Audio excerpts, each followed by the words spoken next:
బాలల దినోత్సవం children's day భారతదేశంలో ప్రతి సంవత్సరం నవంబర్ 14న జరుపుకుంటారు. ఇది భారతదేశ మొదటి ప్రధాని జవహర్ లాల్ నెహ్రూ పుట్టినరోజు. నెహ్రూకు పిల్లలంటే చాలా ఇష్టం ఉండేది. అందుకే ఆయనను పిల్లలు చాచా నెహ్రూ అని ముద్దుగా పిలుచుకునేవారు. బాలల దినోత్సవం ముఖ్య ఉద్దేశం పిల్లల పట్ల ప్రేమ, సంరక్షణ మరియు నాణ్యమైన విద్య అందించడమే ప్రాముఖ్యత మరియు చరిత్ర. నెహ్రూతో అనుబంధం. నెహ్రూ తన జీవితాన్ని పిల్లలతో గడపడానికి ప్రాధాన్యత ఇచ్చేవారు. అందుకే ఆయన మరణ అనంతరం ఆయన పుట్టినరోజును బాలల దినోత్సవంగా జరుపుకోవాలని భారత ప్రభుత్వం నిర్ణయించింది. నేటి బాలలే రేపటి పౌరులు, పిల్లలే దేశ భవిష్యత్తు అని నెహ్రూ నమ్మేవారు.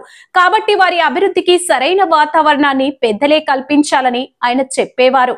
అంతర్జాతీయ బాలల దినోత్సవం ప్రపంచవ్యాప్తంగా బాలల దినోత్సవాన్ని నవంబర్ 20న జరుపుకుంటారు. కానీ భారతదేశంలో మాత్రం నవంబర్ 14న జరుపుకుంటారు.